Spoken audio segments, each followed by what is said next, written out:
Thank you very much for the kind introduction. I'm here in this talk.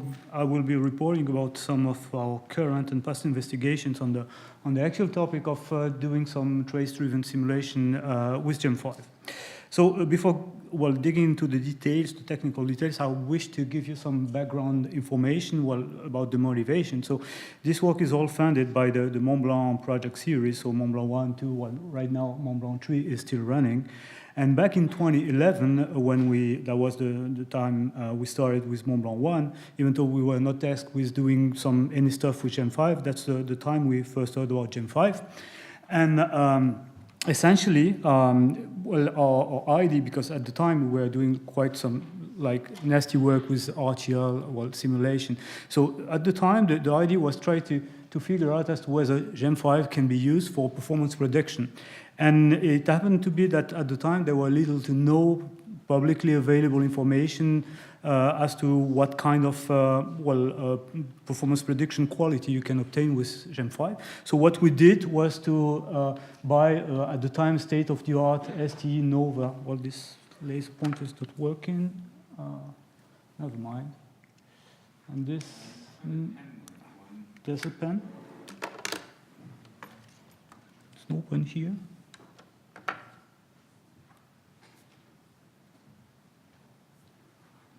Never mind, I can go ahead with any pointer here.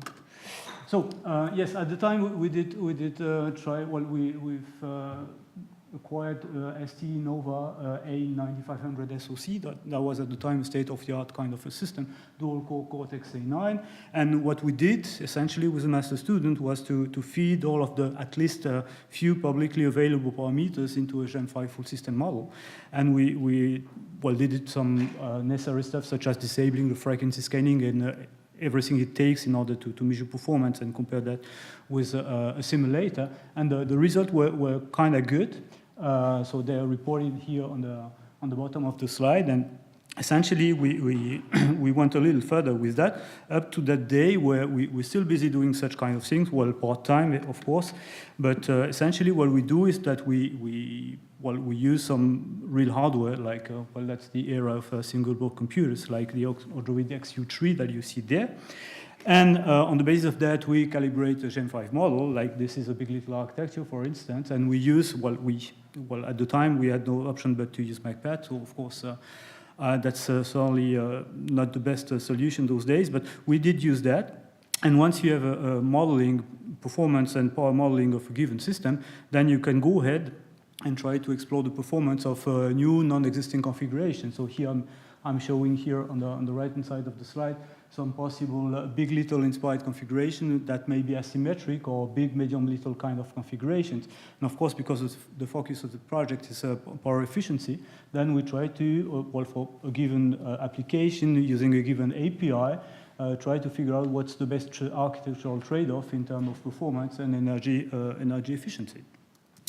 Then we soon realized at the time that gem5 were not ready for many cores. It's way too slow. We know that. You've all heard that before.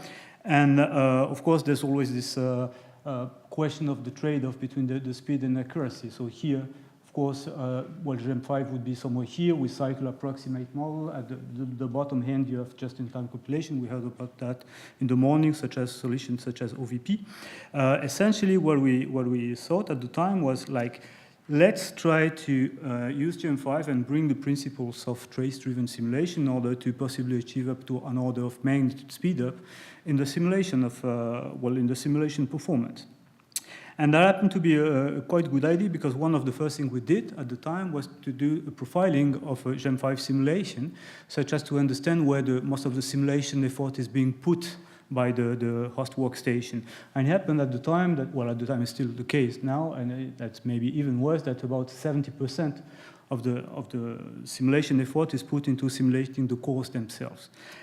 Therefore comes the idea of defining what trace-driven simulation could be with gem5 on the basis of that representation that you have here on the screen, where you see that essentially when the CPU runs some code, then it's like those TC1, TC2, and so phases, it does not depend on the performance of the interconnect and memory subsystem. Yeah, what depends on the interconnect is when there's a cache miss, and then you have to go all the way up or down to the memory and wait for the response to come back. So essentially, here those blue circles you could see them as like those events that are put in the gem5 event queue, and essentially the idea would be to, since those times gaps remain constant in all the processors at least, then let's wipe them out of the simulation and do actually focus the simulation effort on the memory and interconnect subsystem. And that's essentially what we did with SimMate. That was published back in 2012, I believe. So that's a two-stages process. On the left-hand side, you have the trace collection, where essentially you run a full system simulation. And what you do is that you perform a trace record whenever there's a L1 cache miss. That's only at those points that you do record something in the trace. And then once this is done, then you can go ahead with replay, where you just remove the processes, the cores themselves, and you replace them by trace injectors, like they're represented here in green on the right-hand side of the slide. And essentially, it makes it possible to boldly speed up the simulation. So when you're doing that, well, it makes it possible to do some fast design space exploration on a number of parameters, but still, when you collect a trace, you somehow do a snapshot of what the system is doing, right? So there are some parameters that are frozen, and there's no way a trace-driven simulation can account for changing those parameters. So those parameters that cannot be changed any further are those that relate to the CPU, and those that relate to the private caches, the L1 caches. But all of the rest, so that's depicted here in red on the slide. I don't know if I have the mouse. Yes, here, that's better. Everything that is in red here on the slide can be changed, and then you can run the simulation without requiring to recollect the traces. So this is a representation of how it's being how it works. Essentially, you see that here you have the trace injector, the caches, and then the memory interconnect subsystem. And here we do assume that we're talking about a memory subsystem that is a little slower to that we used in the trace collection. So here, if it happens that the memory subsystem is a little slower, then the response is going to arrive a bit later compared to what we had in the trace at tracing time using the full system simulation. Then the only thing that we do is that just shift everything forward in time so as to account for this additional latency that is incurred by a slower interconnect. And this makes it possible to, well, do some pretty good, pretty accurate performance estimate on what is the impact, the influence of a faster memory or a faster interconnect or whatever. You can even change the L2 cache size. So what I'm showing here is an experiment on changing the DRAM latency. So we were using at the time, that was the only one available at the time, the simple memory model with 1 unit latency and plus a spread kind of a parameter. So we did run the trace collection here with 30 nanoseconds for the latency of the external memory, and then we've changed in trace-driven simulation only that parameters, and then we always compare that to the full system simulation reference. And the results that we obtained were pretty good. That's always single-digit error that we obtained, and then the speed that we had with that was 1-2 orders of magnitude, so that was pretty good. Well, you could do this pretty much the same with the L2 size, changing the L2 size. Here, that's not as good as it was for the interconnect. The reason for that being that when you're collecting the trace, you do that without any L2. So when you rerun the simulation with an L2, you have to deal with a cold start bias, cache warm-up kind of parameters. So ET is only the execution time of the application when you start tracing the application, when you actually render in the RCS, start the application. But if you encompass the initialization and even the operating system boot, then you're improving the accuracy. But still, that's not perfect because of that cache warm constraint.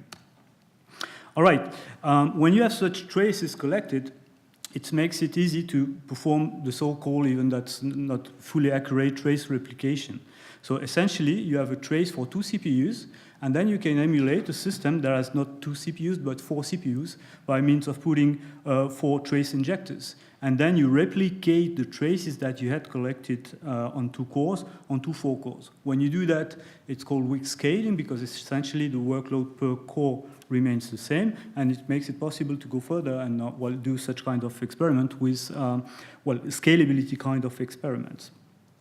Yet, if you do that, you have to take into account the synchronizations, because there's always an underlying API, Multithread, OpenMP, whatever, and there's always synchronization. So I'm not going any further with that because I have details on the current work on it, but essentially it relies on having a trace arbiter that makes sure that whenever a thread reaches the barrier, in Tracedriven Simulation, then it goes no further up until the other thread reaches the barrier as well. So that's the principle.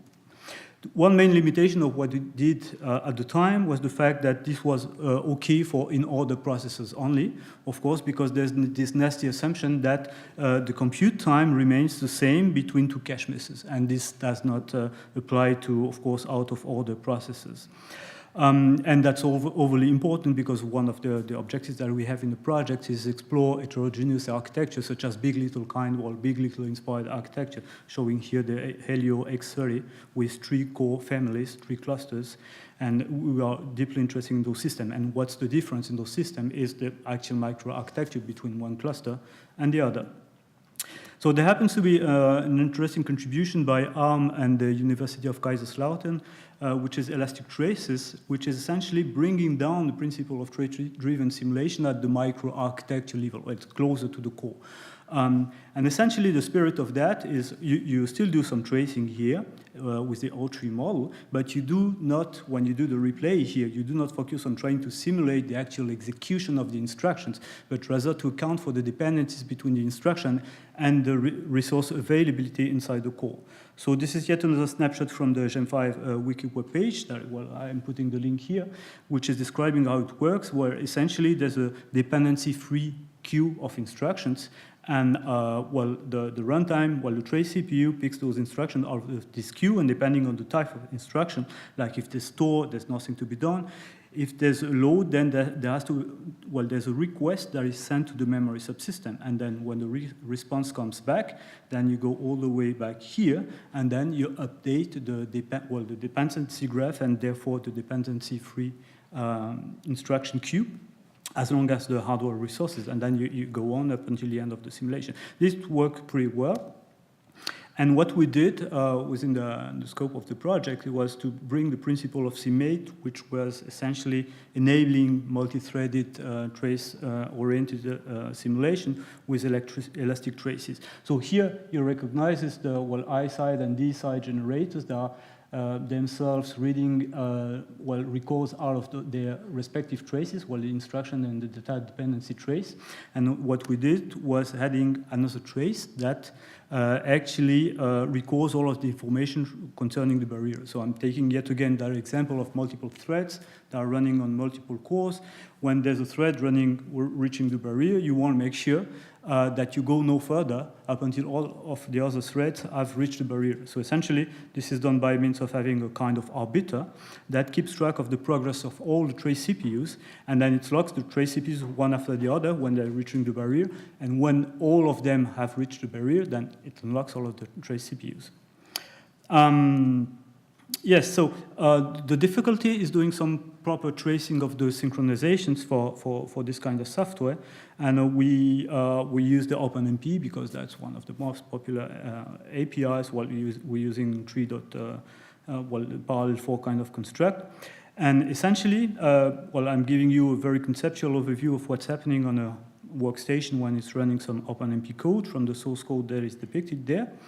When you run the compilation, then the preprocessor embeds directly calls to the runtime here. So that's here again abstracted away as an OpenMP runtime call. And then it creates a binary. This binary calls at runtime, the OpenMP runtime, and the scheduler. That takes care when reaching the power region to create threads onto the cores that are available in the architecture. So this is the abstract representation of the timeline of the execution of the thread, and what we're actually interested in is inserting some trace records at those points here that are depicted here in green. And then each record essentially records the PC, the tick, the type of synchronization, the thread ID, of course, and the number of instruction and data dependencies that this parallel region is made of, because that's going to be reused later on. So in order to do that, so that's a kind of wrap-up, so I still have same kind of code. We use the BSC Mercurium compiler together with NUS++ runtime.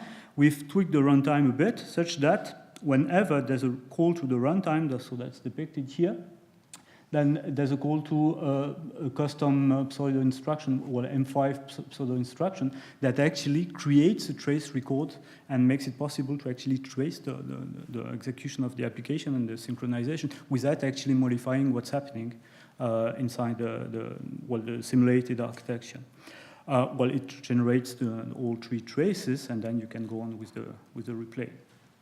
So there are two main use cases, fast parameter exploration and scalability study.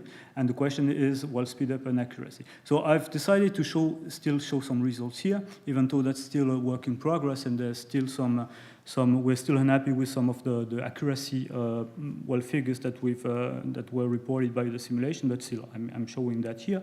So we're expecting something better at the time, but here, what you're seeing here, FS is full system, so that's the execution time with different cache sizes at replay time, and ET, elastic trace, ESM, so that's elastic estimate, is in red and green here. Of course, you see that the predicted performance by elastic trace and elastic estimate is about the same. It's normal because it all relies on elastic trace. And then we have result for a number of applications here. So like I said, we're still trying to improve the performance. Of course, you have access to all of the statistics, execution statistics. So here you can keep track of what's happening concerning the miss rate on the L2, or even the miss latency, everything that does not actually relate to the core, to the processor itself. It's accessible. One of the main interests, of course, is doing the trace replication for scalability analysis. So here again, we do replicate to an extent the traces, and these are some of the results that we've obtained. So here on the left-hand side, you see for three applications actually, the execution time versus number of cores are all the way up to 128 cores, and then this is the simulation time, so the time it took for gem5 to provide to complete the simulation. And essentially here we have simulation that are lasting minutes, inside the simulated system, and the simulation itself lasted hours. So it's acceptable in terms of simulation performance. You can explore system size that are pretty large without having to wait for weeks up until you have an estimate of the performance. All right, so this scalability analysis has bold limits. I have to say that. First, these are things I didn't mention. It requires some additional features, such as address offsetting. If you stupidly replicate the traces from core to core, what is going to be happening is that all of the cores that use the same trace are going to be firing requests to the exact same memory addresses, and therefore, we're going to have a very happy L2 that is going to be showing a very high hit rate.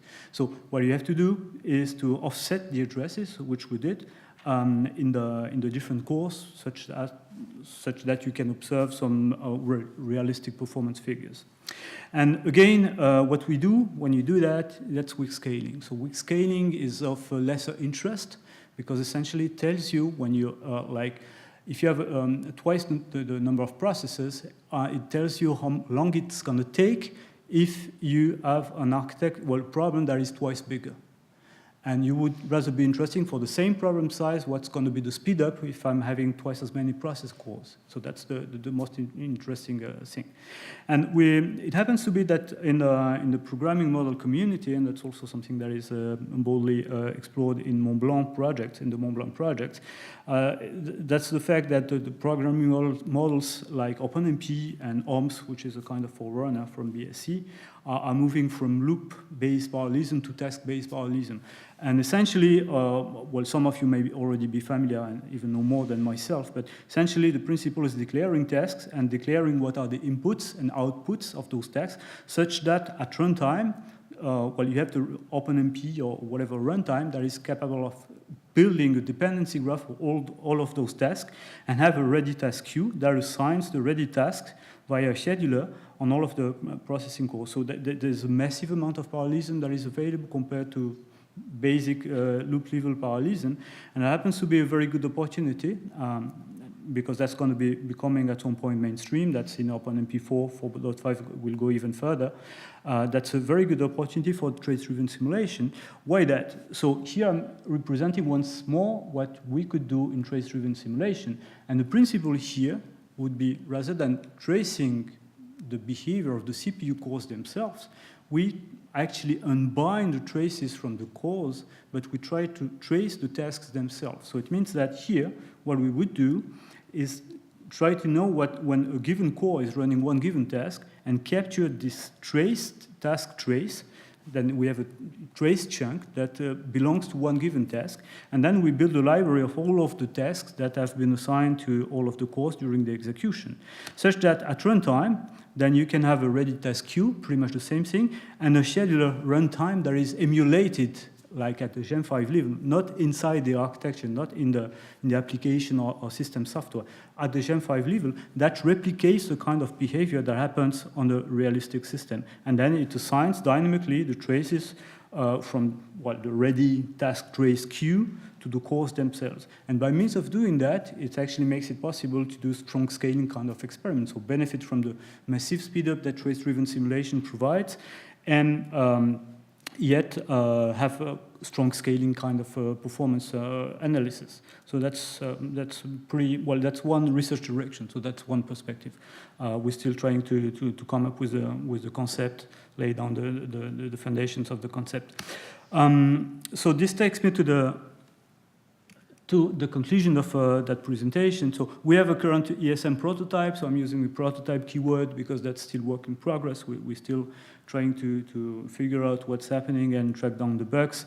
We're in contact with the ARM in order to find what's happening inside the elastic trace that makes the simulation a bit off for some corner cases. So here showing some result where we're boldly off.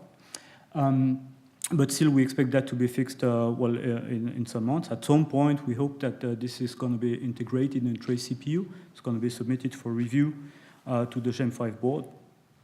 In terms of use cases, of course, we can perform exploration of the memory system, and we can even, because there's elastic trace behind, explore some of the possibly covered microarchitecture parameters. And there's a bunch of future research directions, such as it's not compatible with Ruby or Garnet yet. That would have to be done because it makes no sense to run the simulation of a system that is made of 128 cores if you have a simple memory or simple interconnect. Yeah. It could even be combined with some other initiatives such as this gem5 for further speed up benefits. And it can easily be extended to other APIs because essentially we're just keeping track of the dependencies, and it can be easily done when you're tracing the application execution. So with this, I'd like to thank you.